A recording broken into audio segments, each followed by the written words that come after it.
कोल्हापूर महानगरपालिकेच्या प्राथमिक शिक्षण समितीच्या वतीनं लेखक आपल्या भेटीला हा नाविन्यपूर्ण उपक्रम राबवण्यात आला. यामध्ये लेखक मनोहर भोसले यांनी विद्यार्थ्यांशी प्रत्यक्ष आणि ऑनलाईन माध्यमातून संवाद साधला. महापालिकेच्या श्रीमती लक्ष्मीबाई कृष्णाजी जरग विद्यालयात हा उपक्रम राबवण्यात आला. मराठी भाषा गौरव दिनाच्या पूर्वसंध्येला याचं आयोजन करण्यात आलं होतं. महानगरपालिका आयुक्त के मंजुलक्ष्मी यांच्या मार्गदर्शनाखाली आणि प्रशासन अधिकारी DC कुंभार यांच्या संकल्पनेतून हा उपक्रम घेण्यात आला.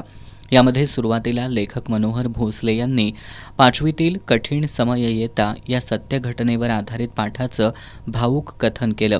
एका वास्तववादी संघर्षाचा प्रवास लेखकानं इतक्या समर्थपणे मांडलाय की प्रत्येकजण त्या प्रसंगाचा साक्षीदार बनला. यावेळी सर्वांच्या डोळ्यांच्या कणा पाणावल्या. ऑनलाईन माध्यमातून हजारो विद्यार्थी यामध्ये सहभागी झाले होते. यावेळी विद्यार्थ्यांनी त्यांच्याशी संवाद साधत लेखक होण्याच्या प्रक्रियेविषयी माहिती जाणून घेतली. लेखन कसं सुचतं, पुरस्कारांचा प्रवास कसा होता आणि नवोदित लेखकांनी काय करावं असे अनेक प्रश्न विद्यार्थ्यांनी उपस्थित केले. याची तितक्याच आपुलकीनं आणि समर्पक उत्तरं भोसले यांनी दिली. या कार्यक्रमासाठी उपायुक्त किरणकुमार धनवाडे यांचं मार्गदर्शन लाभलं.